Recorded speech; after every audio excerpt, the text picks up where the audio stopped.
Bonjour frères et sœurs, j'espère que vous allez tous bien. Nous entrons dans notre 6e semaine de confinement et c'est la 5e semaine que nous vous proposons ces petites méditations du matin. Et j'aimerais vraiment remercier tous ceux qui contribuent.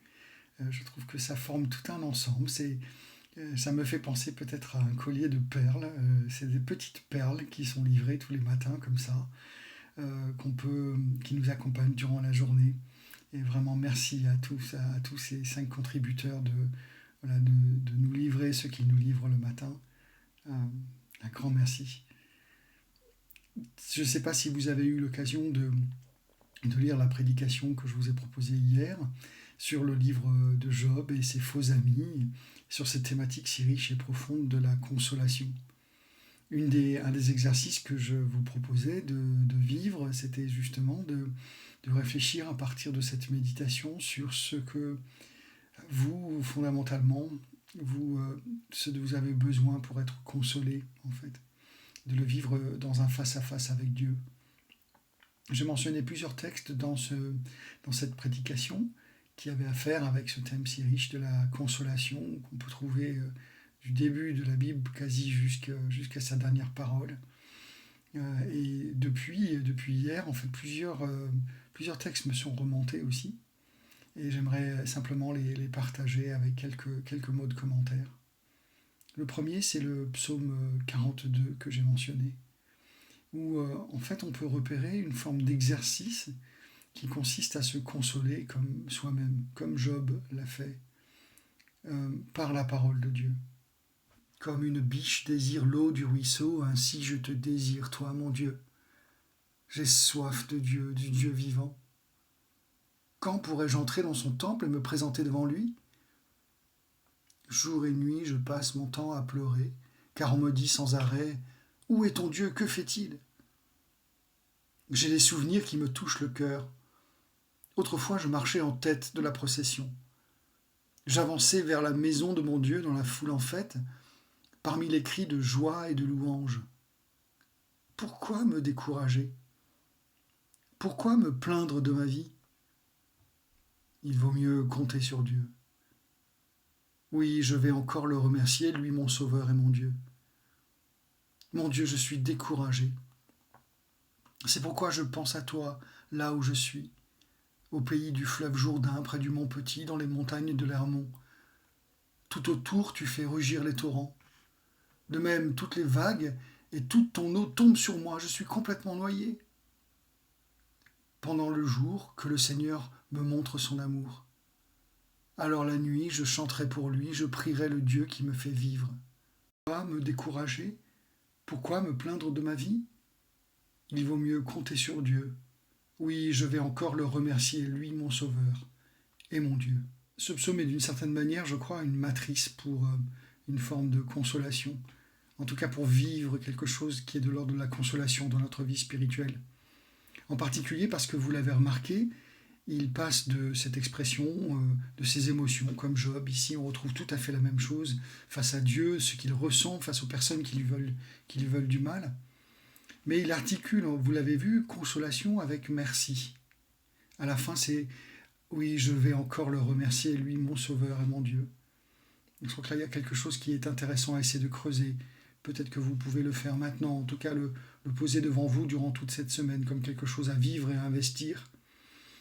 Il s'agit de dire ses émotions à Dieu dans un premier temps. Il s'agit de lui exprimer en fait librement. Ensuite de prendre cette parole et ces promesses, de les redire à notre cœur en fait. Console-toi, mon cœur, avec cela. C'est-à-dire, comprends la réalité de ce que Dieu est en train de te proposer dans les circonstances de ta vie, face à tes émotions, face à ce que tu ressens, face à la situation dans laquelle se trouve ce monde. Et puis, dans un troisième temps, essaye de formuler ce que tu peux dire à Dieu en utilisant le mot merci. En fait, c'est de la consolation au remerciement que se trouve finalement une forme de libération. C'est ça que le psalmiste est en train de nous dire. C'est là où en fait, Dieu repose, qu'il nous accompagne.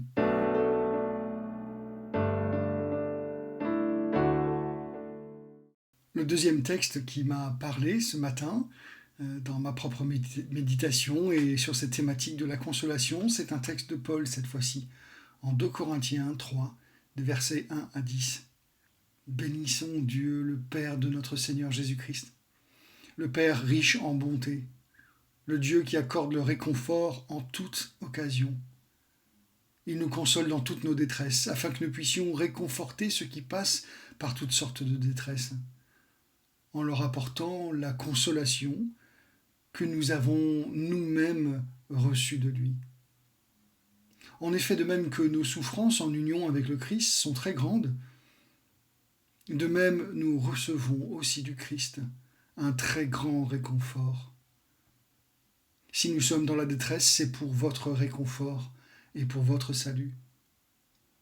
Si nous sommes réconfortés, c'est pour que vous receviez la consolation qui vous fera supporter avec persévérance les mêmes souffrances que nous endurons. Ainsi, nous avons un ferme espoir à votre sujet, car nous le savons, comme vous avez part à nos souffrances, vous avez aussi part au réconfort qui nous est accordé. Ce qui me marque dans ce si beau texte, vraiment, il est très très fort, c'est l'expression qu'il utilise en fait au début du texte. Dieu nous accorde le réconfort en toute occasion.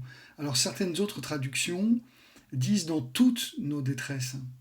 Et je vois quelque chose d'intéressant là, qui a rapport sans doute avec ce que nous disions hier dans la prédication avec Job, ce que fait ressortir finalement Job. Cette idée que nous classifions peut-être dans nos esprits les lieux où Dieu peut venir nous réconforter. Certains pensent peut-être que leurs épreuves, les choses qu'ils ressentent et qu'ils vivent sont trop insignifiantes vraiment pour que Dieu ait quelque chose à dire à cela. Là, je crois que le texte biblique et cette expression de Paul est en train de le dire dans toutes nos détresses, toutes sortes, toutes les détresses que nous pouvons expérimenter.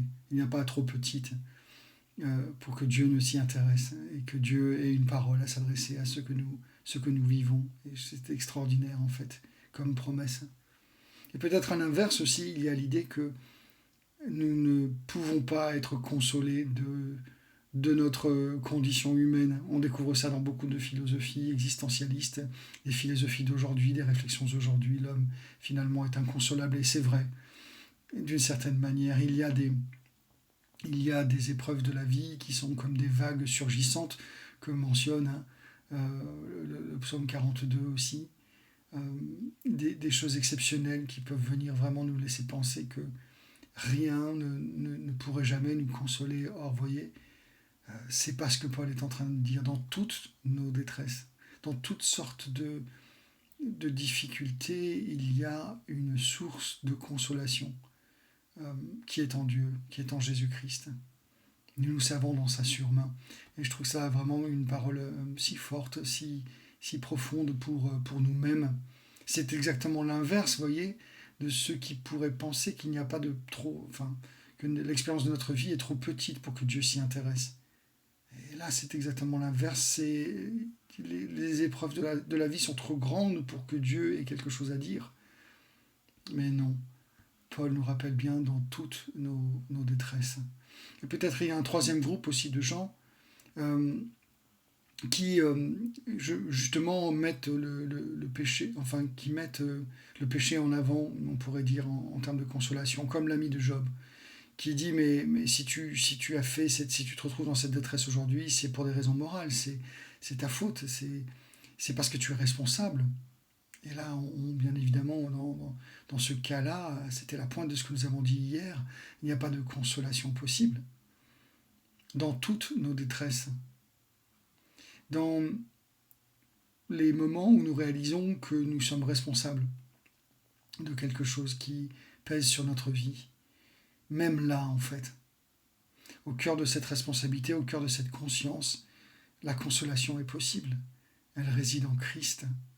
Nous pouvons nous couvrir de sa grâce chaque matin, d'une manière nouvelle. Faisons-le, frères et sœurs, dans le temps de prière, dans le temps qui nous est réservé pour cette matinée, chacun là où le Seigneur l'a placé, dans les détresses qui sont les siennes. Ouvrons-nous à la parole de Dieu, posée sur nos vies, Et j'aimerais simplement nous envoyer avec cette parole de Jésus si fondamentale qu'il nous faudrait entendre en ces circonstances. Et puis un chant de Pat Burning aussi qui exprime cette même réalité. La parole de l'Évangile pour nous, pour qu'elle accompagne notre journée, notre semaine, c'est celle de Jésus en Matthieu 5, au cœur même des béatitudes. Heureux ceux qui pleurent, car Dieu les consolera.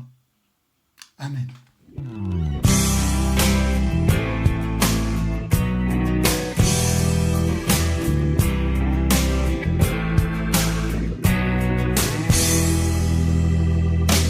Nous sommes tous accablés, mais jamais écrasés, souvent désemparés, mais non désespérés.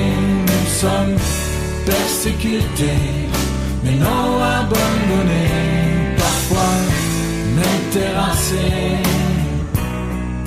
mais non pas anéantis.